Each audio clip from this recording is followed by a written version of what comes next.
So the Pharah and Mercy combo working out. Yeah, at this point, I feel like, from my perspective, Dahang is kind of solidifying himself as one of the most adept Mercies in the game, at least maybe North America.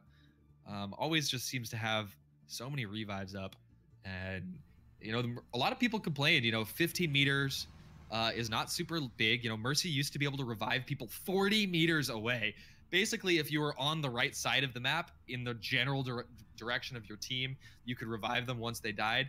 A huge nerf down to 15 meters. People were kind of crying, Mercy's dead, Mercy's over. But when you have somebody like Dahang that knows the right opportunities to fly in, grab his teammates back up from the collar, say, we're going to keep on pushing forward, then Mercy's still very good, guys. Yep, and you'll see her used on both sides here once again on Hollywood. It looks like defense is going with a Symmetra this time around. We talked about how Prime was not utilizing her for some reason. I have to, pay attention to that. Symmetra is a little bit more of a gamble than she used to be. For a while there, Symmetra was just a sure thing. You plop 50 shields on everybody, set it and forget it. They come back to you whenever they need a shield, and you place those Symmetra turrets just kind of in a perimeter around Hollywood. Hollywood really only has 2 entrances. If you look at it, security right here, you can go above security or you can go through it. And the SUV choke point over here, you can go around the SUV, but essentially there's just lots and lots of places for defense to set up around those 2 points. You've got the cafe vantage point, you've got the railings up by the Gatorade containers, you've got the stairs over on the side. Bastions is spamming. We do have a Bastion selected by offense, but they're not going to stick with it. We do have a Torb on defense though, and I think Dummy is going to stick with that. Yeah, we do have a Torb in play, and this is one of the maps where we did see Torb most effective, especially on defense. Torb's turret can be so annoying. I mean, you have to push through those arches or the control room, and then suddenly there's a turret and you don't know where it's coming from. You have to focus on it. You can't ignore it. So I do definitely like seeing Torb picked again. It's been a while. And Papa Smurf hanging on to that Winston pick, so we will see him look to engage here in just a second. And here comes the first shield. Winston engaging for his team, but that shield goes down so quickly. Messhart diving forward, and able to pick off B-dropped, actually. I thought he dived forward in vain, but this first engagement has gone squarely into the court of TLOH, Life of Hanzo. And none of them died. Not a single one of them died, and that means their ultimates are going to be up that much earlier. The fact that they have only 5 minutes and 42 seconds or so here, that doesn't bode well. They've got to make it happen really quick. Yeah, that attack falling flat really hurt them time-wise. Did we see what the final time was? I actually didn't even note it. I actually didn't look. Oh, no. I think it was 5:40. 5:41. Okay. Thank you so much, Imagine. Once again, Imagine, our producer here for today's qualifier. Hope you guys are enjoying the show. I see a lot of compliments for his spectating, but here we go. Papa Smurf jumping in once again, dropping that Winston shield. He did have a Zarya bubble on him as well. That canister just came off of Winston's back and flew. I didn't know that it had separate physics. That's the first time I've ever seen that. Huh. That was crazy. crazy. I don't think I've seen that either. So id actually dropping the barrage directly onto the revived players. No mercy there, or actually, yes, there was a mercy, but id himself didn't have any mercy for those newly revived players. And defense keeping a strong grip here on point A.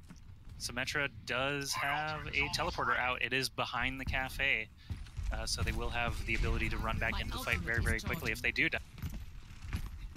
Yeah, with the teleporter up and this Torb turret up to level 2 in a nice position. This is starting to look a little bit scary. It's got to be an incredible engagement for the attacking team. They do have 3 ultimates.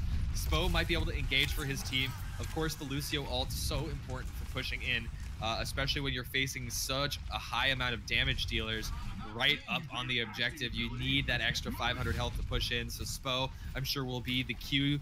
Once he drops his ultimate, that'll be the cue to push forward. But no, AZK coming from the side. He's going to pick off Spo before it even begins. So honestly, truthfully, at this point, I feel like they just have to wait. They just have to wait for Spo to get back into the action. But no, they don't want to. They're pushing in. Papa Smurf dropping the shield. Blam coming from above. We do have an initial ultimate dropped by Papa Smurf, mainly as a distraction. But how did Papa Smurf die so fast? B-Drop not able to get any kills and wasting their ultimates there. That's really rough for Prime at this point. And this is really their last leg if they want to qualify for the One Nation of Gamers $3,000 Invitational. They have to turn it around right now. Spo was so separated from his team. He was actually over by the Torbjorn turret while the rest of his team was off on the right side. I guess he figured he couldn't get to them safely, so he was going to try to flank, but it just did not work out. Blam above the point now does not have his Mercy in tow. They do need to try and get some picks quickly. They're just not killing anything. Mesrar does die, but then I hear that res go off, and it looks like everyone's standing once again. There's a Graviton Surge that does pick up 3 people, but it's in an awkward spot. It's in the stairway there, and it does not score enough kills on the defense. Offense dropping like flies. All 6 of them now dead once again. Yep. Rough times for Prime, and I kind of feel a little bit bad for them. Maybe it's the roster changes or something like that, but Prime, this is a team that has taken out the likes of Cloud9. They've taken maps off Cloud9. They've beaten Flat Earth in the past. You know, I had a lot of high hopes to see Prime put up a little bit more of a fight on these payload maps, but in the end, it does look like Life of Hanzo is going to be able to take the series 3-1 with only 48 seconds left. I don't think it's mathematically possible at this point, but great stuff from Life of Hanzo. They're playing incredibly well. I'm so happy to see them doing well too, because it's kind of the first team that has Quake Legends on it that's actually doing super well in Overwatch. Because the rest of the teams, the Quake players, haven't really been so hot at this point. But anyway, kudos to Prime, kudos to TLOH. But it looks like our 4th place, the 4th team to qualify for the North American portion of the One Nation of Gamers Overwatch Invitational is going to be none other than Life of Hanzo.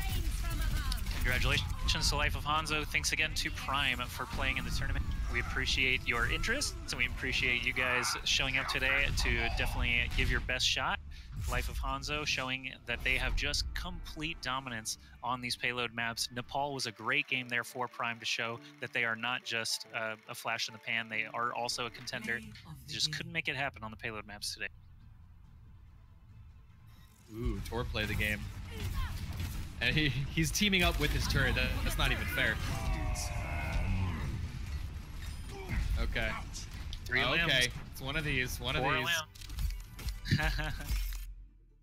All right, so I think we're gonna try to get a real quick winners interview so you could hear directly from Life of Hanzo. Kudos to Prime for playing really well lately. So keep your chin up, guys. Keep playing with this new roster, and we'll see you in the next one. Well, not my tournament, not the ONOG next one, but I'm sure we'll see you guys over in other tournaments soon. And we are going to get Dummy from Life of Hanzo in on the stream. We're going to do a quick winners interview for you guys before we close out the stream. Find somebody to host in a second. And there he is, the man himself. Hey, hello, what's up, Dummy. guys? How you doing, man? Doing good. Pretty happy.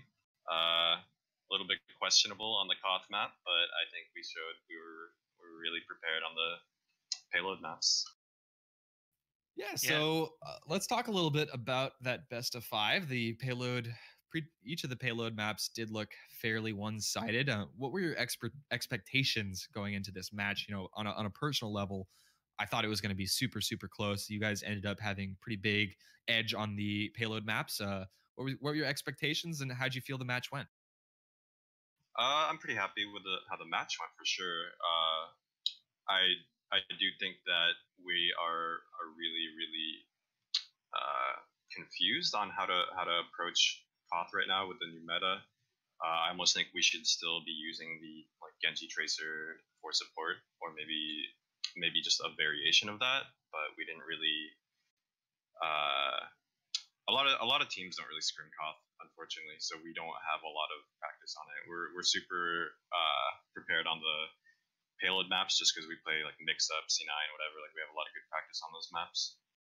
But yeah, I mean, regardless of what happened on the Koth map, I'm really happy with how we did overall. I mean, a win is a win. Yeah, I was very impressed with all of your play throughout today. I think the resurgence of the Pharah Mercy combo is something I was most excited to see. Very little Genji play. We obviously saw some Tracers come out, but I like the shift back toward the more consistent composition, the more well-rounded composition, I'll say. And id and Dehang just are showing such good synergy. We were just marveling at all the resurrections today. They were all so on point. So definitely give those guys our compliments. And Dummy, yourself, lots of good ultimates throughout, lots of good teamwork, it looked like. Do you guys, I'll ask, how long have you guys been playing together? And do you think that your existing relationships are kind of benefiting you now in Overwatch in this new game? So we put together this 6 about 2 or 3 days before the Go-To Gamers 7, I think 7 or 8, whichever one we played C9. So I think a little bit over 2 weeks. As far as relationships go, if you mean like our like our history in previous games, it definitely helps a lot that ID and Dehang are really comfortable with each other. Of course, they've played Quake for years, and they've built up a lot of chemistry, and they're really comfortable with each other. Me and Mezer have played for years, and TF2 mainly, but we've always played other games as well. AZK is new to the group, so is Frisco, aka Durs, but they're doing really well in their roles. So I think the team has a really bright future. We're just getting better every day. Nice. Durs is Frisco. That makes more sense now. Totally forgot. Oh, okay, from Shoot Mania. There you go. There's a little bit of background for you guys. Well, you've qualified for the One Nation of Gamers $3,000 tournament, biggest prize pool so far in Overwatch.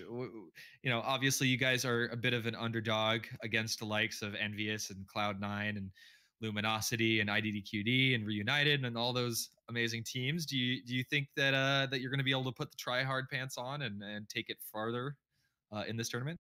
I think that like I said, we improve every day. We're kind of new. We're pretty new. So I think in a month, I expect us to be, increasing the level of play that we have right now. We're still rough around the edges. Like as a team coming together, we were good for, how new we were, but, we're not going to stop there. We're just going to keep improving. Well, awesome. Well, any last shout outs before we close out the show today? Shout out to you guys for putting together the tournament. I was super pumped to be invited to this, like the qualifier at the very least, and now I'm just really happy that we're in the actual invitational. So, thanks, guys. Awesome. Best of luck to you guys. Thank you. Cool. Well, that was Dummy from Life of Hanzo. The one question I totally forgot to ask you, and now it's awkward, but is your role just like? Have you settled into the role of the perennial flanker? You're just always coming from the side. I mean, was that called like roaming soldier or something? Is that kind of? I'm connecting dots that I don't really understand, but yeah. I mean, my role, like in general, is just to fill whatever gap we need. Sometimes sure. I'm sitting on Zarya. Sometimes I'm sitting on I'm just pushing the cart. But for the most part, we have like a very, very like consistent sustained DPS in AZK and ID, and usually we would be needing like a flank role, someone pressuring from a different angle, and I try to fill that when we can or when we need it. But for the most part, I just fill whatever is needed, tank, like off tank, or just like a third DPS. I widow a lot for the most part, but I play anything else. Cool stuff. All right, guys. Well, that's going to do it for the broadcast today. But of course, before we close out, I have to make all the shout outs to our sponsors and all that type of stuff. So first off, most important, if you only do one thing for me here, make it following this Twitch channel, twitch.tv/OneNationOfGamers. Of course, they produce all kinds of esports content, including a whole bunch of Hearthstone initiatives, which you can find out more about below the stream if you just scroll down a little bit. But of course, we'll be broadcasting the double elimination bracket April 9th and 10th for all of the money and all of the marbles coming in just 2 weekends from this day. So not next weekend, but the weekend after that. So make sure to hit that follow button. Of course, you can also head over to win.onog.gg. That's the best way you can support One Nation of Gamers and show them that you appreciate them putting their money behind Overwatch. You can win an Alienware desktop computer if you do it. So no reason not to. Just all you got to do is follow One Nation of Gamers across some social media channels. And finally, shout outs to Joshi, my co-host, and everybody who helped put this thing together. And I guess we'll see you April 9th and 10th. We might still run a qualifier for EU, although not quite sure yet, as G2, one of the teams that was on the bubble for that qualifier, has disbanded. So not quite sure yet. So either we'll see you April 9th or 10th, or look out for more information coming soon regarding Melty and whoever we put them up against for the 4th place slot. Joshi, any last words before we close out the stream? No, just thank you to everyone involved. Thank you to the teams, players, ONOG, sponsors, everyone, production, admins, Fishsticks, of course, for inviting me to come cast along with him. All the viewers who showed up today, I saw over 800 at one point, so that's really exciting. I think it was over 900 actually, in fact. So thanks to all of you for coming to watch, and I hope you'll stay with us to see how the competitive Overwatch scene develops here, pre-beta or pre-release and into release later this year. All right, that's it for the stream. Thanks for watching today, and we'll see you for the continuation of the One Nation of Gamers Overwatch Invitational for $3,000, the most prize money yet in Overwatch. We'll see you guys soon.